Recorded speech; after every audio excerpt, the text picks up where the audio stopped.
Muchísimas gracias por recibirnos nuevamente en este nuevo capítulo de Factor Social a través de las pantallas de Canal 9 BioBio Televisión, Canal Mundo TV, Canal iCool. Como lo dije, muchísimas gracias por permitirnos llegar hasta sus hogares en este espacio de conversación desde la Universidad Santo Tomás, específicamente de la carrera de Comunicación Audiovisual. Estudio, por supuesto, preparado por puntourbano.cl. También aquí le damos un fuerte aplauso porque nos entregó todos estos equipamientos, nos adornó un poquito este nuevo set, esta nueva temporada. Y también, si se dieron cuenta, la semana pasada, el fin de semana pasado, somos el primer programa de la región del Biobío en incluir lenguaje de señas para los más de 36.000 personas con problemas auditivos. Así que les damos un fuerte aplauso. Así se aplausos en ese lenguaje de señas. Así que muchísimas gracias, bienvenidos. Aquí comienza Factor Social.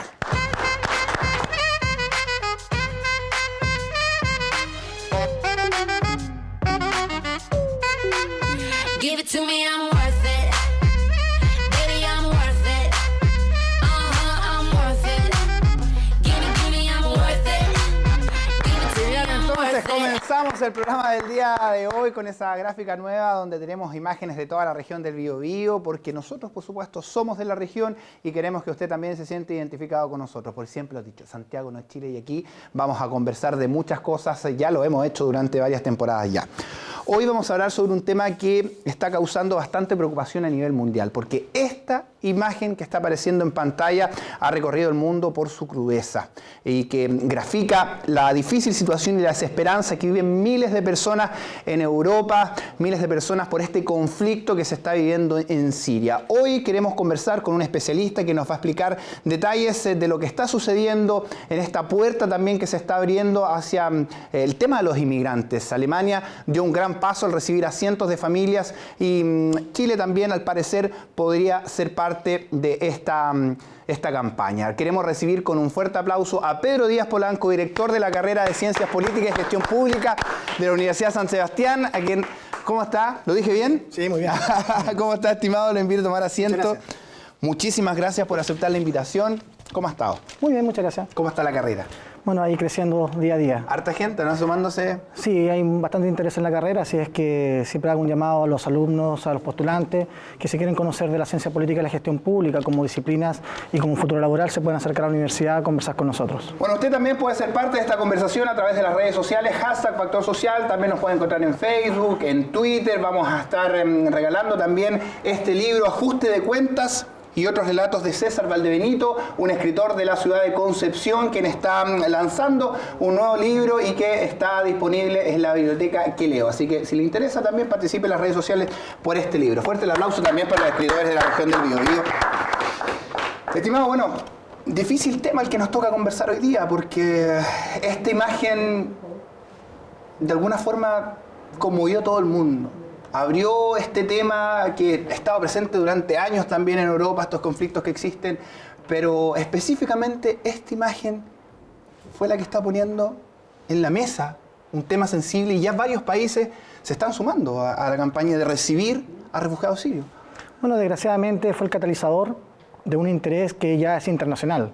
El tema de los refugiados, especialmente el tema de los sirios, es un tema que no viene con esta fotografía, claro, sino que del año 2011, cuando comienza la primavera árabe, y específicamente el 2012, cuando Bashar al-Assad decide de una u otra manera atacar a los rebeldes y generar una instancia de violación masiva de los derechos humanos, en que el tema de los refugiados sirios ha sido algo muy relevante para Europa, especialmente. Claro. En consecuencia, desgraciadamente, esta foto se transforma en un catalizador social, pero no es el origen del problema. Eso es lo que queremos conversar hoy día, porque muchos a lo mejor no entienden qué está pasando, por qué se llega a este extremo, ni muchos entienden tampoco por qué esta gente está arrancando en precarias condiciones que resultan eso. Porque la punta del iceberg, porque más abajo han muerto miles de personas y quizás muchas otras que ni siquiera se han enterado a la gente de que han fallecido. ¿Cómo nace todo esto? Así complicando, como digo yo, con perita y manzana a la gente en su casa. Bueno, hay que entender que en la zona, y me refiero a a Medio Oriente, durante el año 2011 comenzó un proceso de reconversión política,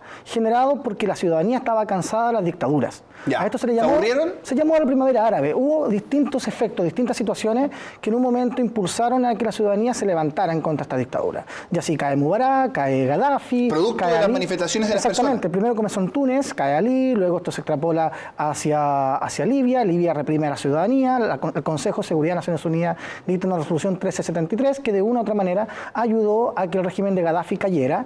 Esto se sigue extrapolando con el tiempo. Y cuando sigue abriéndose a distintas otros fronteras. países, exactamente. Y cuando llega a Siria, Bashar al-Assad, que es un mandatario desde el año 2000, pero que hereda el poder de su padre. Una dictadura, digamos. Exactamente.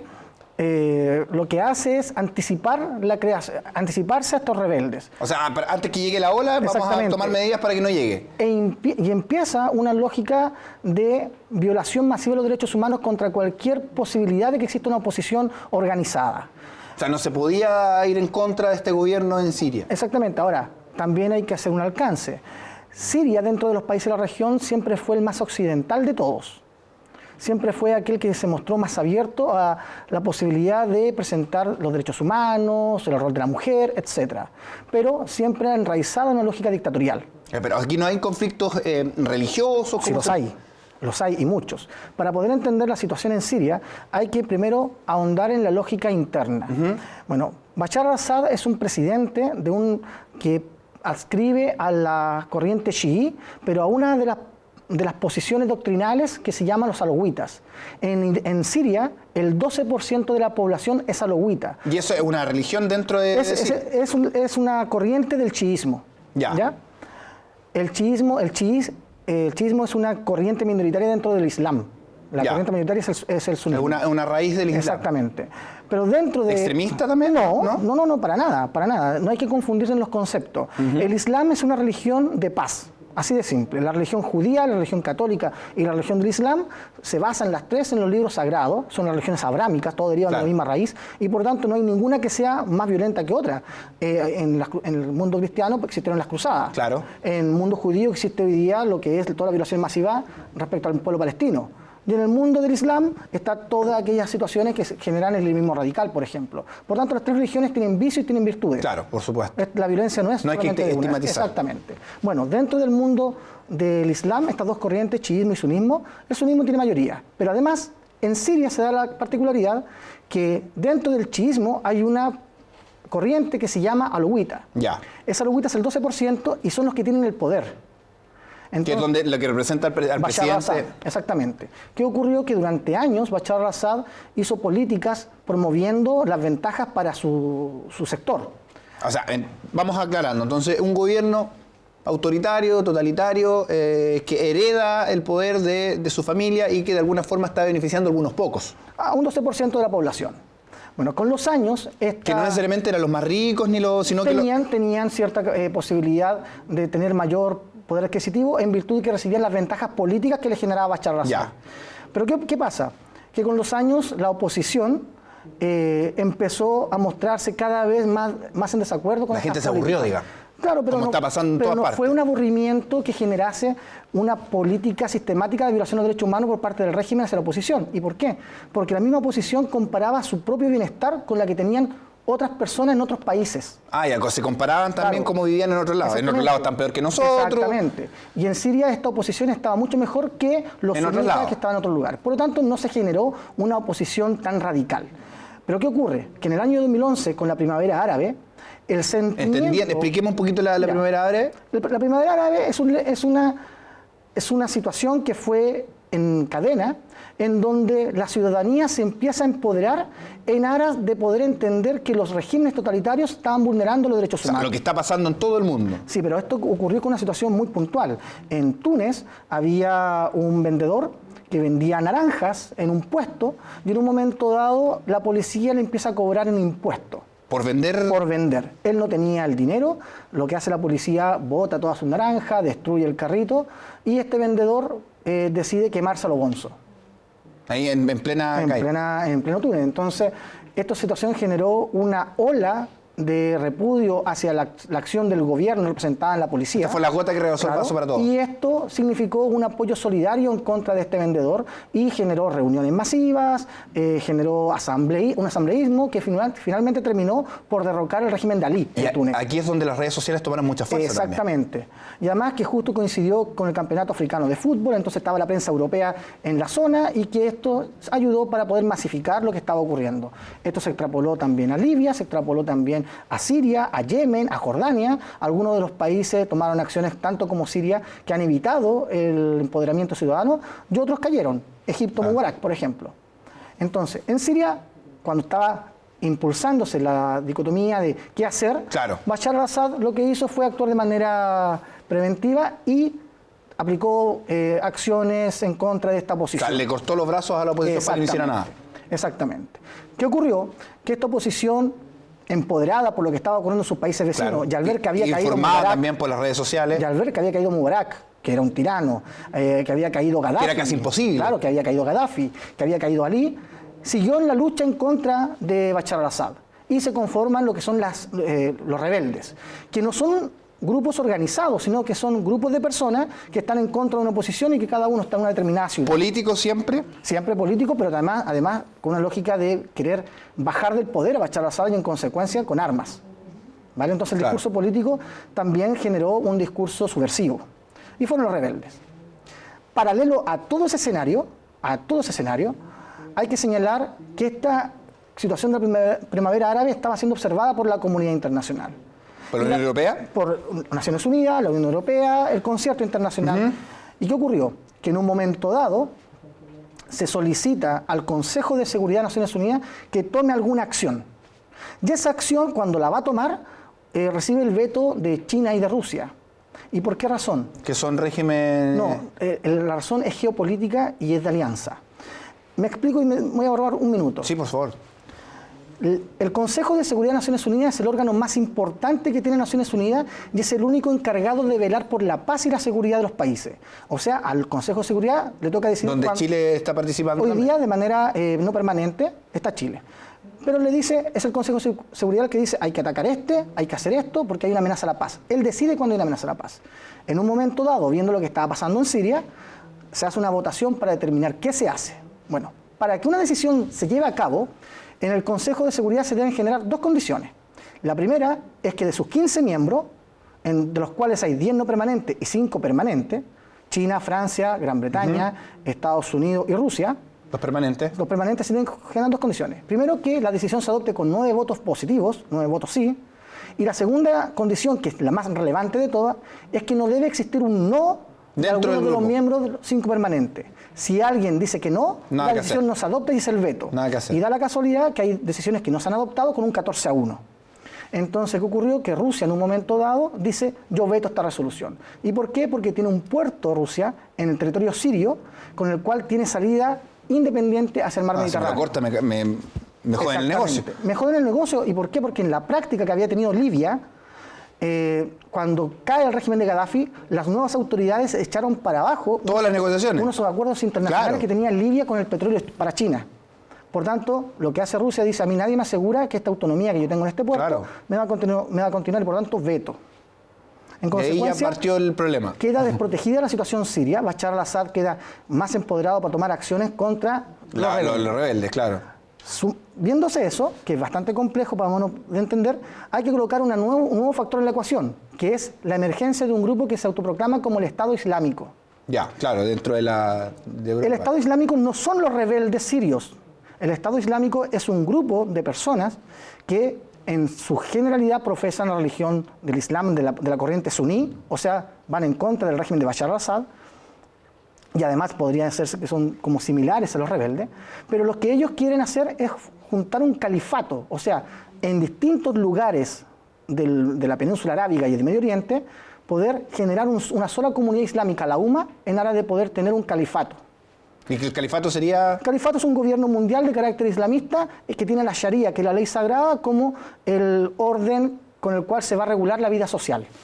Está complicado el tema, pero estamos desglosándolo, queremos entenderlo para que usted en su casa también comprenda esta situación que se está viviendo en Siria, que se está viviendo en Europa y que tiene a cientos de personas escapando literalmente, porque están escapando y Chile podría ser uno de los países que dé refugio. Además, el Papa ha dicho a la Iglesia Católica que también reciban una familia. Europa, o sea, Alemania específicamente, está recibiendo gente.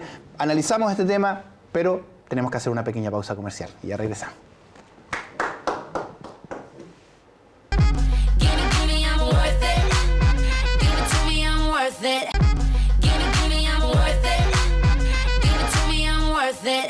Mundo Pacífico tiene una muy buena noticia para ti porque ahora podrás contratar una bolsa de 50 minutos a móviles a solo 2.500 pesos mensuales. Llama a celulares desde tu teléfono Mundo Pacífico y mantente siempre en contacto con los tuyos. Mundo Pacífico, te conectamos con el mundo. Continuamos entonces con el segundo bloque de Factor Sociales desde la Universidad Santo Tomás. Gracias a la escenografía también de puntourbano.cl. Estamos conversando hoy con don Pedro Díaz Polanco, director de la carrera de Ciencias Políticas y Gestión Pública de la Universidad San Sebastián, quien nos está hablando sobre este conflicto en Siria, sobre la situación de los refugiados también. Y queremos agradecerle también a Mary Aranda, nuestra intérprete de señas, quien está abriendo esta posibilidad para todo el mundo con problemas auditivos. Así que fuerte el aplauso también para el lenguaje de señas, que nos transformamos en el primer programa de la región del Biobío en tener también este sistema de inclusión. Estimado, bueno, hablábamos al principio cosas medias complicadas, algo medio enredado, pero para ir haciendo ya un resumen, podríamos pensar que esto es un conflicto producto de las dictaduras, que la gente se movilizó en contra de las dictaduras y finalmente generó todo este conflicto. Y en Siria específicamente es la lucha entre el poder y el pueblo. Sí, y además enraizado con un tercer factor, como te lo comentaba en el bloque anterior, que es ISI, que es una aspiración a poder generar un califato internacional, una comunidad islámica enraizada con el poder de la Sharia.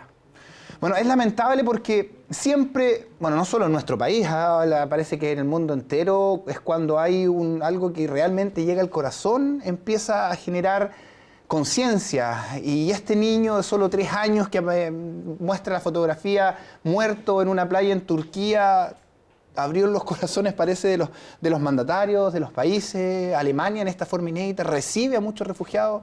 ¿Es inédito esto en el último tiempo, en tiempos de paz, por ejemplo? No, no es inédito. Lo que pasa es que generalmente nosotros estamos muy lejanos a lo que está ocurriendo.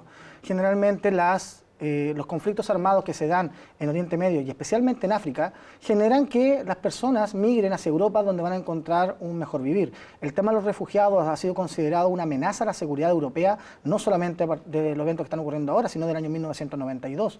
Por lo tanto, ya el tema de los refugiados es un tema que ha impregnado las discusiones políticas en Europa. Bueno, la gente se arranca literalmente y desde Siria tienen que arrancar por mar y genera todo esto. Lo mismo está el tema de los cubanos que arrancan también en esta falsa. Pero, ¿por qué cuesta tanto este tema de refugiados? ¿Por qué los países se niegan a recibir personas comunes y corrientes que tratan de buscar una mejor calidad de vida? Bueno, hay que hacer una distinción. La comunidad internacional ha entendido el tema de los refugiados como algo relevante, incluso antes de la Segunda Guerra Mundial. En el año 1923 surgió un documento internacional que generó cierto peso en que se obligaba a los estados firmantes de este instrumento a no devolver a los países de origen a aquellas personas que se consideraban refugiadas. Esto fue evolucionando con los años. Para que no los echen. Exactamente, y que no los devuelvan al mismo lugar donde están arrancando. En el año 1951, ya en el marco de Naciones Unidas, se firma la Convención Internacional a favor de los refugiados, un sistema de protección a los refugiados. Y acá generan ciertas condiciones, ciertos derechos que tienen las personas. Y obligaciones, además, que tienen los estados. Pero esta figura del refugiado es una figura que es diferente a la del asilo. El asilo es una protección que debe generar el Estado versus el refugiado, que es un derecho de la persona. ¿Te das cuenta? Entonces, no, a ver, expliquemos. El asilo es una obligación que tiene un Estado para poder aceptar la llegada de personas que han sido perseguidas en algún lugar del mundo. Como pasó aquí en el 73, gente que se arrancó de otra parte. Ese es el asilo. Pero el refugiado es un derecho que ejerce la persona perseguida. ¿Ya? O sea, yo pido refugio. No, tú te vas. Ah, yo me voy. Tú te vas nomás. Y cuando llegas a una frontera y tú pasas esa frontera, no se te puede acusar de estar ingresando de manera ilegal. Porque me arranqué de un país producto de los conflictos. Exactamente. Por lo tanto, en ese momento en que tú cruzas la frontera de un Estado... O sea, un tema humanitario. Digamos. Exactamente. Y eso tiene que ver con el derecho internacional humanitario y las convenciones de Ginebra. Tú cruzas la frontera y inmediatamente a ti te aparece un paraguas protector que es el concepto de refugiado. Lo que no estaba apareciendo hasta ahora... Es que eso existe, del año 1951. Lo que pasa es que los Estados, en función de ese elemento, han visto cómo la migración ha ido aumentando. Exactamente. Ya hay una confusión de conceptos y además de derechos que alcanzan a estas personas. Por lo tanto, esto ha generado una oleada increciendo de personas que van a Europa buscando un mejor nivel de vida y además proteger su propia vida respecto a las situaciones que están ocurriendo en el seno de su propio Estado. Claro, porque aquí no estamos hablando de personas que arrancan porque quieren buscar un mejor trabajo o porque quieren buscar tener mayores beneficios, sino que literalmente por vivir, por sobrevivir. Exactamente, exactamente. Y eso es lo que hoy día está confundiendo. ¿Qué ha ocurrido? Que la Unión Europea ha entendido, y lo ha entendido ya hace un tiempo, pero lo ha instrumentalizado, que estas personas que están arrancando específicamente de Siria lo están haciendo por el régimen de Bashar al-Assad y también por el Estado Islámico. Pero no se pueden obligar, alguien no puede decir, no, usted está obligado, tiene que recibir a 50, a 100, a 20. Los Estados están obligados porque han firmado el Estatuto de 1951. ¿Por qué no se estaba haciendo? ¿Por qué Alemania dice así como una forma de humanitaria? Porque somos buenos, vamos a... Lo que pasa es que tienes que entender que hoy día Europa está conformada políticamente con una agrupación de 28 estados en lo que se denomina la Unión Europea. Ya ha existido una política común europea. Por lo tanto, no basta con que un Estado diga que sí. Tienen que estar todos de acuerdo. Tienen que estar de acuerdo en una voluntad política porque es un conglomerado político. Y en consecuencia, no se puede tomar una decisión de manera unilateral. Pero qué cosa más linda al ver esas imágenes de los niños que iban entrando a Alemania, en trenes, la familia, unas sonrisas pero increíbles, los recibieron como héroes, los mismos alemanes decían, nosotros son nuestros verdaderos héroes, ¿y por qué no se puede repetir eso más? Y hay países que les ha costado tanto tomar la decisión. Lo que pasa es que no todos los países de Europa tienen el mismo nivel de vida que Alemania. Alemania está en condiciones de poder recibir gente extra, digamos. Son 34.000 personas que van a llegar a Alemania versus 12.000 que van a llegar a España y 20 y tantas mil que van a llegar a Francia. Pero cuando tú extrapolas eso a las políticas públicas, a los gastos que está asociado a los subsidios, claro, te darás cuenta que Hungría no puede soportarlo, que Chipre no puede soportarlo, que Grecia, que es parte de la Unión Europea y con toda la situación económica que tiene, no puede soportarlo. Por lo tanto, generalmente estos... Pero unos poquitos. No, pero estos refugiados van a buscar lugar o van a buscar asiento en aquellos países que le pueden dar un mejor nivel de vida. Usted como cientista político, ¿Chile está capacitado monetariamente, hablando de esta crisis que hay política, financiera y todo, de recibir refugiados? Todos los países pueden. ¿Sí? Y Chile de sobra. Chile ya lo ha hecho con 117 familias que son palestinas y que fueron refugiadas de Irak. Chile lo ha hecho. Chile podría, perfectamente. ¿Y eso no generaría un problema con algún otro país, entendiendo que Chile ha firmado tanto tratado por ahí? Para nada, porque el derecho internacional humanitario y además las nuevas normativas del derecho internacional entienden que es una obligación de los estados democráticos el poder proteger la vida de aquella población que está en peligro producto de una situación política. Todo esto se resume en una resolución que se llama la responsabilidad de proteger. Entonces, usted de esta foto, como analista político, ¿no habría por qué no recibir al paro de refugiados? No habría por qué. No hay argumento político ni jurídico que diga que Chile no puede recibir a los refugiados. ¿Económico tampoco? Tampoco. ¿Y usted cree que sí lo hará? Debiera hacerlo. No veo argumento para que no lo haga. Y desde ese punto de vista, ellos, bueno, ahí ya pasaríamos a hablar un tema de derecho, pero ellos también pasarían a ser ciudadanos chilenos. ¿Cómo se entiende ahí? No, ellos cabrían bajo la lógica de refugiados con la Convención del año 51, o bien hay que determinar si caen bajo la lógica del asilo. Pero con los años ellos podrían optar a una nacionalidad o una ciudadanía. Con los años. Es el mismo régimen que opera para cualquier extranjero. Bueno, yo sé que cuando los recibamos los vamos a invitar a Buffalo Beef. Porque en Buffalo Beef tienen las mejores parrilladas, carnes y menú junto a la mejor atención. Buffalo Beef, por supuesto, Mall Costanera Bio Bio. Buffalo Beef, somos especialistas en carne. Fuerte el aplauso para Buffalo Beef, que también lo pueden encontrar en el mall El Trébol, Buffalo Bill, también para ir a comer unas parrilladas. Vamos a estar regalando parrilladas también, así que mucho ojo, vamos a estar sorteando 2 parrilladas. Tienen que ir a Buffalo Beef e inscribirse también ahí dentro de los mesones que tienen ellos, con los garzones y todo, y cuenten que van a participar por estas parrilladas. Bueno, yo lo hablaba de esta forma jocosa, para poder invitarlos también, porque hay que hacerlos sentir parte de nuestro país también, hay que presentarle nuestra cultura, a los niños sobre todo, tratar de entregarle momentos de alegría viviendo esas imágenes tan atroces que me imagino vivir con ese miedo al sentir un avión volando a lo mejor, ¿Cómo vive el día a día la gente en Siria? Bueno, a ver, la realidad es que ellos viven es muy lejana a la que nosotros podemos tener. No nos podemos imaginar. No podemos imaginar nosotros. No hay infancia. O sea, entender que una sociedad que va a envejecer sin infancia es muy complicado. Sociológicamente se destruye el concepto de sociedad.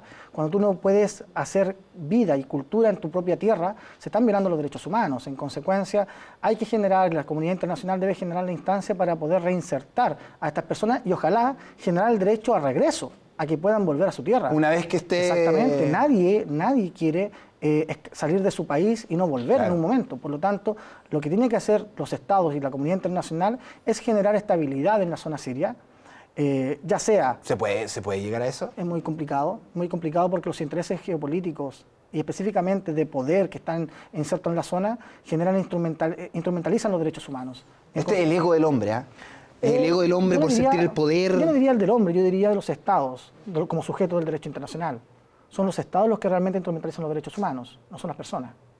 Pero este presidente, el que finalmente se quedó ahí con todo y no quiso soltar nada. Sí, pero yo justo ahora estoy conversando el tema en que es la comunidad internacional la que debe generar las acciones para poder devolver a los sirios a Siria y no Bashar al-Assad. Bashar al-Assad ya se sabe que él no tiene intención de dejar el poder. Si se va, si lo echan, ¿puede volver la calma? ¿Podría retomar un país? Es complejo. Entendiendo que, por ejemplo, lo que pasó con esta crisis de Estados Unidos también, que trató de generar un polo político. Fíjate que es bastante complejo y ejemplo comparado hay varios. Libia, sale Muammar Gaddafi y ocurre que se establece un nuevo gobierno y este nuevo gobierno también viola los derechos humanos de los rebeldes. ¿Y quién sería a cargo? Lo que pasa es que hay que dependerlo. Si hay elecciones democráticas, imagínate, solamente un caso. En el año 2005, cuando hay elecciones en Palestina, en la Franja de Gaza, sale democráticamente electo Hamas, que anteriormente fue considerado un grupo terrorista, Harakat al-Muqawama al-Islamiyya. Y cuando gana democráticamente la elección, la Unión Europea lo que hace, dice, no acepto el triunfo de Hamas y le corta toda la ayuda humanitaria a Gaza. No se explica. Es difícil entender este tema. Yo la verdad debo admitir, por ahí me van a retar, pero yo como periodista dice que los periodistas tenemos que saber de todo. Yo la verdad me ha costado mucho poder entender a mí este conflicto. Me imagino que la gente en su casa también. ¿Sabes qué pasa? Que generalmente las personas se acercan al tema a través de desinformaciones de los medios. Los medios mal informan. ¿Sí? No tienen idea del tema, no tienen idea de lo complejo que como puede por ejemplo, ser. ¿qué están desinformando? Imagínate el concepto de yihad. Ya. Todo el mundo escucha hablar de la yihad y la yihad... Y se nos viene a la mente algo terrible. Claro, la guerra del Islam. Y ocurre que yihad es un concepto que significa que un musulmán debe ser mejor musulmán. Es una lucha interna que tiene aquella persona que profesa el Islam en aras de poder ser una mejor persona. Yihad significa esfuerzo. Entonces, hay conceptos que la gente hoy día no entiende realmente lo que significa porque los medios le han dado otra connotación. Cuesta, sí cuesta entender por ahí de repente, y además un idioma tan lejano, igual algunos términos que por supuesto nosotros no manejamos, pero hoy queremos tratar de explicar este conflicto que sale a la luz ahora, como vuelvo a decir, producto de esta imagen del niño de solo 3 años que muere escapando de Siria, pero hay muchas otras cosas más que están detrás. Hay muchos otros niños también que han muerto en esas condiciones y de hecho ese mismo naufragio donde encontraron a este niño venía otro niño además. Yo además hago un alcance. ¿Qué diferencia hay entre un niño de 3 años que pasa la situación en Turquía por el producto de lo que está ocurriendo en Siria con lo que está ocurriendo en la frontera entre México y Estados Unidos? Hay un muro gigantesco, lo que está pasando en el muro en Palestina, un muro que es declarado ilegal en el año 2004 por la Corte Internacional de Justicia a través de una declaración. Nosotros nos enfocamos justo en el evento mediático. Pero ahí está donde, yo creo que está el tema donde dices tú, que finalmente se está confundiendo este asilo político, este refugiado que uno que entiende que están tratando de protegerse, de salvar su vida, y lo que pasa también por eso es que quieren buscar mejores condiciones de trabajo, una mejor calidad de vida, porque la mano de obra a lo mejor pagan mejor en otros países. Refugiado es un derecho de la persona que se siente amenazada por una persecución política en el seno de su propio país. Eso hay que entenderlo. ¿Y ha generado esta mala imagen a lo mejor la gente de Cuba, de México, con Estados Unidos? ¿Ellos han generado Sinceramente no creo que sea una mala imagen. Yo creo que cualquier persona va a buscar mejores horizontes si es que en su propio país no los tiene. Nos pasa a nosotros. Yo salí de Chile para poder estudiar, hacer un magíster y un doctorado afuera. Entonces salí buscando una mejor aspiración. Luego vuelvo, porque se generan mis condiciones. Entonces, hay que entender que cada persona y cada sociedad tiene dinámicas diferentes. ¿Y eso es más visto en un país políticamente? A lo mejor decir, sí, vengan todos los que quieran tener una mejor condición de vida, y entendiendo que aparecen los nacionalistas y dicen, que vienen estos tal por cual, nos vienen a quitar el trabajo, más encima nos bajan los sueldos porque ellos les pagan menos. Es que nadie lo plantea de esa manera como que vengan bienvenidos, sino que hoy día hay derechos humanos. Los derechos humanos generan la posibilidad de que una persona sea tratada en igualdad de derechos, pero con dignidad, buscan la fórmula pero sin importar la nacionalidad. Los derechos humanos no reconocen fronteras, no reconocen identidad, por lo tanto hay que aplicarlos a la persona en su calidad de persona. Eso es lo que cuesta entender. Cuesta que los estados lo hagan. ¿Y por qué no lo quieren entender? Por egoísmos particulares, porque además no es políticamente algo que genere votos, etcétera. Ahí está el tema de los votos, finalmente. Siempre terminan haciendo las cosas por ellos mismos. Y ahí es donde volvemos a hablar, y creo yo, el tema del ego. Cuando tú ves la campaña presidencial hoy día en Estados Unidos y ves, por ejemplo, que Donald Trump habla sobre los mexicanos y que lo va a expulsar a todos, lo está haciendo porque él, en su concepto, hay parte importante de la población votante norteamericana que está en contra de la migración mexicana. Pero la gran mayoría son latinos los que están ahí. Si finalmente Estados Unidos ya se está convirtiendo en un país latino. Sí, pero Estados Unidos puede ser el país de la libertad, pero también es un país que tiene mucha xenofobia. ¿Y nosotros cómo andamos? Nosotros también, nosotros hacemos xenofobia con los países, con los peruanos, con los bolivianos. ¿Discriminamos realmente a los peruanos nosotros, no? Claro que sí, claro que sí. Los discriminamos en el sueldo, los discriminamos en el trato. Cuando nosotros hablamos de una nana peruana, y por ser despectivo, le pagamos mucho menos que lo que recibe una señora que se la hace en Chile, le decimos nana peruana. Nosotros somos discriminadores igual. ¿Y esta imagen que presentó Alemania al recibirlos como héroes, que los deben tratar bien, es solo para la foto? ¿Es solo para este...? No, Alemania se ha comportado desde el año 1945, que perdió la guerra, como un Estado que de una otra manera quiere salvar sus pecados del pasado, y ha sido consecuente con eso. Ya ha sido consecuente con eso, al punto que ha exagerado en algunas cosas. Por ejemplo, en esta casi lealtad absoluta hacia Israel y el silencio con el pueblo palestino. Pero también se ha mostrado consecuente a la hora de entregar bienestar a los migrantes de otras zonas. Por tanto, es una práctica que ha tenido Alemania en el tiempo. Y bueno, mencionabas el conflicto palestino, también es otro tema bastante complejo, difícil de poder entender. ¿Sabes qué? Disculpa, yo creo que no es complejo. ¿No? No. El conflicto palestino no es complejo porque claramente ya hay evidencia de que Israel está violando los derechos del pueblo palestino, y ahí no hay dos... ¿Un hecho de la causa? Sí, ¿Ese tú? No hay dos interpretaciones. Ya. Quien diga que es complejo es porque o bien no sabe del tema, y no te digo... Sí, no, por supuesto. O bien quiere justificar alguna de las situaciones que han imposibilitado que el Estado palestino se convierta en un Estado soberano. ¿Y eso también es producto de esta oleada en la que la gente se aburrió literalmente de que los controlaran? No, el caso palestino es totalmente diferente. El caso palestino nace en el siglo XIX, tiene una raíz durante el siglo XX, la Primera y la Segunda Guerra Mundial generaron las condiciones para que hoy día Palestina no sea un Estado y si no sea Israel. En consecuencia, esto hay que analizarlo desde otra vertiente. Ya, o sea, no se puede mezclar peras con manzanas. No se puede mezclar peras con manzanas. Y ahora en este escenario que podría proyectarse, ¿cuál es el futuro que le ves tú a Europa, el conflicto de Siria? Hay una situación que cambió y es un factor que hay que considerar bastante importante. Irán es un estado chií y ese era el aliado natural que tenía Bashar al-Assad. Pero este año... Que era presidente es el presidente de Siria. De Siria. Y este año Irán firmó un acuerdo con Estados Unidos para poder evitar que tenga una bomba nuclear. Le dio la espalda. Exacto. No, se unió con uno de los enemigos naturales que tenía Siria. Eso se podría entender que le dio la espalda. Se podría pensar que hoy día las condiciones no son las mismas. Está quedando solo. Exactamente. Por lo tanto, en este acercamiento entre Irán y Occidente, se pudiesen generar las condiciones para que Bashar al-Assad efectivamente se quede más solo. ¿Hay riesgos de una guerra, que la Unión Europea invada Siria? Mira, es complejo porque para que una guerra sea legítima ante el derecho internacional requiere la aprobación del Consejo de Seguridad y que se active el artículo 42 de la Carta. ¿Qué sería? Que cuando un Estado amenaza la paz y la seguridad de un Estado se pueden aplicar medidas que implican el uso de la fuerza, pero ahí requiere que Rusia y China digan que sí. Digan que sí. Y ahí es donde está la piedra de tope, lo conversamos al principio. Exactamente. Rusia y China son literalmente los que no quieren que este conflicto se solucione. Cualquier otra acción que no pase por el uso efectivo del uso de la fuerza y que no pase por el Consejo de Seguridad sería ilegal ante el derecho internacional. Y aquí tendrían que asegurarle a Rusia que no le van a hacer nada a su puente. Pues al puerto. Al puerto, sí, claro. ¿Y China aquí qué tiene ahí? Ahí están los contratos de petróleo con China. Está la venta de armas. ¿China le compra armas a Siria? Vende armas. Claro. Vende armas a Siria y además tiene intereses geopolíticos en la zona también. Por lo tanto, y además las alianzas. Rusia es un contrapoder de Estados Unidos. Claro. Y en consecuencia a China también le conviene que Estados Unidos no se potencie. Por lo tanto, cualquier acción que tome Rusia como contrapoder, Rusia generalmente la va a apoyar, generalmente. No estamos tan mal en Chile tampoco, ¿ah? Tenemos problemas, sí, pero estamos lejos de todos estos conflictos, afortunadamente. Muy lejos. Tenemos otros problemas que son sociales, que también nos hacemos los ciegos. Pero tampoco es tan grave lo que nos está pasando con Perú, tampoco es tan grave en comparación No hablo de temas que impliquen el uso de la fuerza, hablo de pobreza, de desigualdades. Son problemas serios que nosotros tenemos y que nosotros le damos la espalda porque comparamos con Siria. Lo que pasó en algún momento en estos lados también de los querían comparar a los protestantes, Claro. Entonces, tenemos problemas que son propios de nuestra sociedad.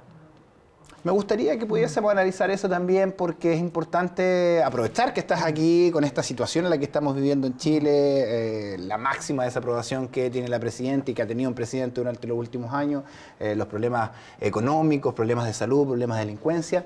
A la vuelta a esta pausa comercial. I'm worth it. Give me, I'm worth it. Give it to me, I'm worth it. Give me, I'm worth it. Give it to me, I'm worth it. ¿Sabías que si contratas un trío 3 mundos te llevas gratis 50 minutos a móviles por 3 meses? Aprovecha de contratar 3 servicios en un solo plan y llama gratis a celulares desde tu teléfono Mundo Pacífico. Porque en Mundo Pacífico te conectamos con el mundo. Ya estamos de regreso entonces en el tercer y último bloque de Factor Social desde la Universidad Santo Tomás a través de Canal 9 Bio Bio Televisión, Canal Mundo TV y Canal IQ. Recuerde participar en nuestras redes sociales, comentarnos también con nuestro hashtag Factor Social o en nuestro Facebook y en nuestro Twitter también. Vamos a estar regalando este librito también para que lo encuentre en la lista que leo, Ajustes de Cuentas y otros relatos de César Valdebenito. Biblioteca que leo también y vamos a estar regalando 2 parrilladas también para este 18 de septiembre, gentileza de Buffalo Beef. Estamos con don Pedro Díaz Polanco, director de la carrera Ciencias Políticas y Gestión Pública de la Universidad San Sebastián, universidad a la que yo pertenecí también. Así que saludos para la San Sebastián también. Estimados, estamos hablando acerca de este conflicto en Siria, esta situación que está preocupando a la Unión Europea, también a todo el mundo, producto de estos refugiados y la muerte de este pequeño, solo 3 años, en las costas de Turquía. Difícil situación, nos explicaste bastante con peritas y manzanas, pero antes yo tengo que explicarle a ustedes y contarles a ustedes qué peinados, cortes, masajes y mucho más podrán encontrar en Bichic, Cochran 1074 para que te transformes en un chico o una chica. Bichic, fuerte el aplauso para Bichic, que siempre nos están acompañando, están tratando, yo siempre digo, tratan de hacer lo imposible por este rostro que no es muy agraciado para las cámaras. Estimado, bueno, difícil situación. Nos explicaste bastante lo que estaba pasando, la radiografía que tú puedes sacar para ir resumiendo este conflicto y finalmente en qué podría terminar, digamos, ya sea positivo o negativo, ¿para dónde va la tendencia? Bueno, primero los países occidentales han abandonado a la población. Los derechos humanos han sido instrumentalizados. En consecuencia, los intereses geopolíticos de las potencias han primado a la hora de poder evaluar qué hacer. Ya. Rusia y China se han opuesto a una intervención militar en Siria. Por su bolsillo. Exactamente, por lo que les interesa. Claro. Estados Unidos ha instrumentalizado su defensa de los derechos humanos, señalando que no puede hacer nada mientras Rusia y China no se decidan. Me lavo las manos. El comportamiento de Estados Unidos, por otro lado, en otros conflictos es el mismo que Siria y de Rusia, que es de Rusia y de China. Entonces, hay una instrumentalización de los derechos humanos. Por otro lado, la Unión Europea se ha transformado como un actor moral respecto al poder militar de Estados Unidos. Y como actor moral lo que ha hecho es abrir las puertas a los refugiados. Pero abrir las puertas con matices, porque hay una situación económica difícil en Europa. Y lo que ha hecho es abrir cierto número de plazas a los refugiados. De hecho, en aras de poder abrir la plaza a los refugiados en Siria, las ha cerrado para aquellos que vienen de Kosovo, de otro lado, claro. de Serbia, abrimos de Bosnia. por un lado y cerramos por otro. Exactamente, entonces hay una compensación en la situación numérica. Por lo tanto, también hay una instrumentalización en lo que es su poder blando, su imagen de poder blando. Por lo tanto, finalmente encontramos que hay una instrumentalización final de los derechos humanos en aras de los intereses que cada uno de los actores tiene. Y desgraciadamente eso merma la capacidad y la dignidad de las personas. O sea, nosotros siempre el pueblo al último. Exactamente. Pero la cola. Exactamente. Y es lo que está pasando en Chile también. No vamos a hacer a gran medida, pero con otros matices, pero también está pasando acá. O sea, estamos viendo que el poder está controlado por los que tienen dinero, la gente está quedando de lado, hay problemas de salud, algo indignante también, hay problemas de educación, hay problemas de delincuencia. Corrupción, transparencia. ¿Podemos hablar de corrupción ya netamente lo que está pasando en Yo no Chile? tengo duda en decirlo. Corrupción completamente. Porque uno les puede decir, pero es que una corrupción poquita. El concepto de corrupción no solamente está en el hecho de que yo te voy a hacer un favor a cambio de dinero. Transparencia internacional es clara, hay convenios internacionales que hablan sobre la corrupción y la transparencia, y por lo tanto, si uno quiere colocar un concepto limitado de lo que es la corrupción, va a decir, bueno, esto es solamente un vacío legal. ¿Cuál es la foto que está sacando de Chile ahora, ya para ir cerrando el programa del día de hoy? Porque no podemos dejar de hablar de nuestro país también. Un país totalmente desigual, un país en donde la élite política puede hacer lo que quiere porque entiende que hay una ciudadanía que es totalmente incívica, no tiene cultura cívica, y en consecuencia compromete su voto con la cara más linda nomás. Y es lo que ahora está tratando de cambiar la gente también. Yo no diría que lo está tratando ¿No? de cambiar, no. Hoy día el apoyo de Bachelet es muy bajo, el apoyo de la oposición es menor todavía, pero aún así van a sacar a los mismos electos siempre. El número de independientes es menor, se hizo una reforma electoral donde no hay ninguna posibilidad de que un independiente salga electo. Igual está manejada la reforma. Entonces, finalmente, el poder y los quórum van a ser instrumentalizados nuevamente por una élite. O sea, va a cambiar, lo único que va a cambiar va a ser la forma de cómo se van a quedar con más plata en el bolsillo, ¿no? Quizá Porque ya con- le encontraron la foto en una. Quizás con menos plata, pero se van a, la oportunidad de que el pueblo llegue al poder de una u otra manera va a ser mínima. Mínima. Y posibilidades de que la salud sea prioridad, entendamos que hay algunos que incluso dicen, yo personalmente, me voy a mojar el potito, chiquillos, voy a decir que podemos tener educación gratis para todos, pero si la gente se nos está muriendo, ¿quién va a estudiar? Vamos a los hospitales, hay largas filas de espera, hemos visto en las noticias niños que pasan horas esperando una atención, se terminan muriendo en la sala de espera, y si les damos educación gratis, pero se están muriendo, La búsqueda de la dignidad es multidimensional, no se puede limitar a un solo factor. Cuando uno busca calidad y gratuidad universal en la educación y se olvida el tema de salud y la vivienda, ¿Cierto? de las pensiones, realmente no está solucionando ningún problema. y ahora que las pensiones arrojaron pérdidas de más de 3.000 millones de dólares, Las políticas públicas están mal diseñadas en Chile, muy mal diseñadas. Y eso es lo que hay que cambiar. hay un bono que van ahora para 18 de septiembre, 17 lucas, Sí, pero para los pensionados. los bonos no son fotografías falsas del ajuste de la ¿Cierto? realidad. Por lo tanto, no hay que entenderla como que eso te va a hacer menos pobre. Pero seamos también sinceros en lo que conversamos, tampoco estamos tan mal. O sea, pero podríamos estar peor si es que no tomamos las cartas sobre el asunto. En lo particular, mi diagnóstico es más pesimista que el tuyo. ¿Sí? ¿Cuál es tu Yo- diagnóstico como cientista político? Mi diagnóstico es que nosotros somos una sociedad que al mirar hacia otros vecinos cree que está mejor de lo que realmente estamos. Siempre nos estamos comparando y por eso no hacemos nada. Exactamente. La gobernabilidad democrática no solamente pasa por la posibilidad de hacer elecciones democráticas cada 4 años, sino que realmente para que la dignidad sea un factor de conjugación de la vida social. Y en Chile, lamentablemente, los más pobres tienen indignidad. Por lo tanto, yo no puedo asegurar políticas públicas para la clase media, para la clase alta. Yo tengo que generar políticas públicas para que el pobre no sea pobre. Y eso en Chile no ocurre. Y esta fotografía que sacas tú, digamos, porque muchos podrán poder pensarlo, dudarlo, de que hay una tendencia política también detrás, ¿por qué no transparentamos un poco también? Yo no participo en ningún partido político. En ningún partido político, y considero todo inconsecuente. La izquierda y la derecha me dan exactamente lo mismo. Yo lo hablo desde el punto de vista académico. Así de simple. Jamás votaría por nadie de la izquierda. Yo llamo a la abstención. Así de simple. No le creo a ninguno. Directamente un llamado a la abstención, que vayan a votar pero que se La abstengan. abstención tiene un peso político bastante importante, créeme. No confundir con no ir a votar. No, la abstención, si tú por ejemplo analizas por qué se cambió el sistema electoral, se cambió el binominal, fue porque cambió el voto voluntario y como la gente no fue a votar, fue un mensaje político. La gente, Piñera bajó del 6 al 2% al CAE, no porque él creyera, es por la presión de la gente. La abstención es una presión. Y finalmente la presión también, y volvemos al mismo denominador común, la gente se está aburriendo ya. Esta es una posición obviamente personal, yo no represento a la universidad en lo que pienso, pero como analista lo digo claramente. Pero eso es lo que veo, la gente ya se está aburriendo, es lo que está pasando en lo que pasa en Siria, lo que pasa en Europa, donde ya la gente se aburrió de que los estén dominando, que algunos pocos se estén llevando las lucas para el bolsillo y que finalmente nosotros quedemos ahí. Lo que pasa, si tú te das cuenta, y es coincidente, en Chile fue una moda el tema de los jóvenes en la calle para la educación. Es coincidente con la primavera árabe, en los tiempos. Lo que pasó en España también con Claro, el movimiento con ¿cuál los fue? indignados. Los indignados. Fue una moda.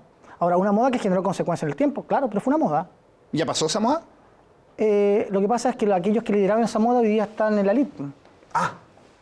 Es verdad. Se los conquistan igual. Claro, en España, por ejemplo, el Podemos, de una u otra manera, también lo está, pero tiene un mensaje un poco más inclusivo.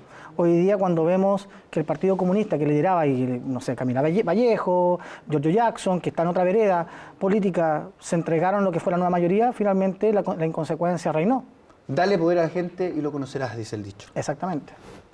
La consecuencia se mide con la situación extrema. no con el discurso. Estimado, queremos agradecerte por tu tiempo, queremos, por supuesto, dejar las pantallas de nuestro programa para que entregues un mensaje también, a lo mejor, a quien tú quieras, ya que fuiste bien duro también con algunas cosas, entendiendo este análisis que tú haces, como un breve resumen con respecto a la foto que tú estás sacando, ya en el conflicto que está en Siria y el conflicto que está pasando en Chile. Mira, primero que todo, quisiera felicitar al programa, no por tenerme a mí, sino que por tener una persona que hace lenguaje de señas, que muestra la inclusión y el espíritu que ustedes tienen para poder hacer mejoras sociales. Esta situación ojalá fuese replicada en todos los lugares. Por lo tanto, lo felicito claramente. Y ese es el mensaje que yo quiero llevar, es que seamos toda una sociedad que podamos ser más inclusivos y respetarnos a todos, no por lo que tenemos, no por lo que pensamos, sino por el hecho de ser personas. Así de simple. Perfecto, muchísimas gracias. Pedro Díaz Polanco, director de la carrera de Ciencias Políticas y Gestión Pública de la Universidad San Sebastián, San Sebastián con nosotros. Chiquillos, no me echen más de esto a la tacita. Muchísimas gracias, estimado. Recuerde que estamos regalando por las redes sociales este librito también de un escritor de Concepción, César Valdebenito, Ajustes de Cuentas y otros relatos para que participen en las redes sociales y también por estas 2 parrilladas que vamos a estar regalando, gentileza de Buffalo Beef. Nosotros nos despedimos agradeciéndole al equipo, a los chicos practicantes también de la Universidad Santo Tomás, que se han portado un 7, Edgardo también, que está de cumpleaños, que está celebrando ya, después ya está curado ya, así que por eso que de repente hay unas tomas medias locas, es porque nuestro director está curado. Y a todo Mundo Medios también. Muchísimas gracias, nos volvemos a encontrar el próximo fin de semana celebrando las fiestas patrias. Nos vemos, chiquillos, chao, chao, chao.